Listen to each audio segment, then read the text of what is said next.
The light is flashing. They're set to go. Off and racing. First of them away, Horcrux. He wasted no time with King Adviso gathering speed. It'll burn across and go to the lead. Up there as well soon after the start, Timeless Gem. It's going to hover just in behind the speed, settling down ahead of Influencing an Elite One. The pace on the field strings out. Then Sunny Honey, 2 lengths Madame Magic. Over on the inside, Siberian Siren, Ice Picnic, Rissoles are well back. And last of all is Camera Action. At the 700, King Adviso had them all off the bridle. Running, the speed is a cracker. King Adviso flying along, clear of Horcrux, the same margin of 2 back. Timeless Gem ridden along.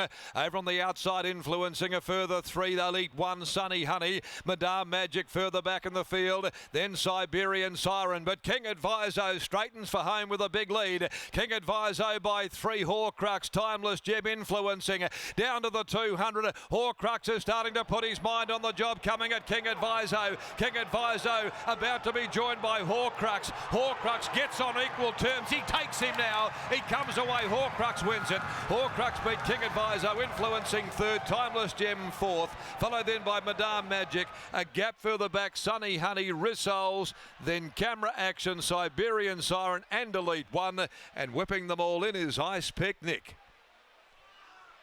Horcrux wins it. Number 13, Horcrux, Willie Pike for Simon Miller.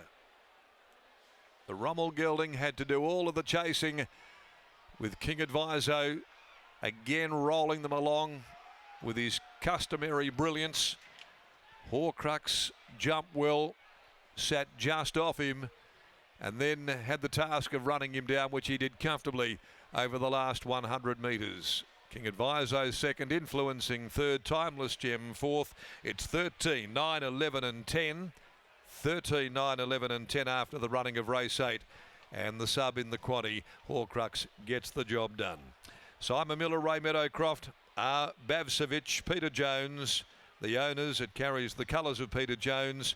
A Rommel, Magic and Danger 4-year-old with his 3rd win from 13 runs. Number 13, Saddlecloth, Willie Pike for Simon Miller in 108.84. Look at the time that they've run. 0.84 of a second outside of the track record. King Adviso really was burning turf. He was sizzling in front. 108.84 and 34.23 the back end 600. 3/4, 2 lengths the margins. So they did turn it right on. Good effort, very good effort by Horcrux to lead the chase of the others, to take it up to King Adviso and then put him away and win. King Adviso is by Animal Kingdom from Adviso. Chris and Michael Gann, Jimmy Stephen Parnham, 11 Influencing 3rd by Oratorio from Surrendering. Holly Nottle, the rider for the Pierce Racing Stable. Next event will be the next of our feature events, the Schweppes JC Roberts Stakes, over 1,800 metres, and there are no alterations to come when they go at 4:52. As we head back to Lockie Taylor joins us in the yard, Lock, and they were calling for the fire brigade there because the track was on fire with King Adviso absolutely setting things on alight after jumping very quickly and nearly running a course record. 108.84, as you said, Darren. They were low flying out in front, and it gave nothing in the back of the field a chance to even gain momentum and get into the race. But the race was dominated by the on-speed brigade. As you said, King Adviso rolling along out in front, and just as our man Scotty Embry predicted pre-race, that's exactly the run that he wanted to see from Horcrux, stalking the moves of King Adviso in the lead, and from there he just travelled into the race really, really nicely. At one stage, at the 200-metre mark, we may have thought King Adviso had done enough to pinch a victory here today, but Horcrux really cracked into overdrive late to get the job done. I'm now with Simon Miller for a word after the win of Horcrux. Simon, 6 weeks between runs. I spoke to you pre-race. You mentioned the fact that you weren't overly happy with his coat. What has the last 6 weeks looked like for him to get him right here today? It's an interesting one. Like, it was more, his coat wasn't that good, but it was more, he sweated up pre-race, melted behind the gates, and then if you go watch a replay on straightening, it looked like he'd had a car crash with an ice cream truck. He had that. I've never seen a horse with so much foam and froth around his breastplate, and I thought, well, you're done. And he nearly won. So I thought that might have zapped him a bit, and his coat wasn't there, so I was just happy to give him a couple of weeks out in the paddock. And to be fair, when he came back in, his coat glowed and he was ready to go, and then I just had to sort of find the right race for him.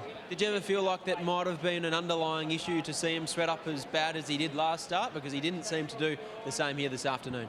No, it wasn't so much that. I'm a massive believer in your coats. If you don't look any good, you don't race any good. And he'd been working well leading into that race, but just his pre-race mannerisms were right off, and he nearly won. So I just thought he's not 100% there yet. So it's not like we had a big race lined up for him, so we just dropped him in the paddock for a couple of weeks, and it worked wonders. So I've got to give Nigel from Forge on a bit of a rap. I'd send a couple down there for short term, and he spins them back looking unbelievable. How good can this horse be? Obviously, he started his career under the Ladbrokes ownership, and yourself and some of your loyal owners brought him back. Why was that the case, and how good can he be moving forward?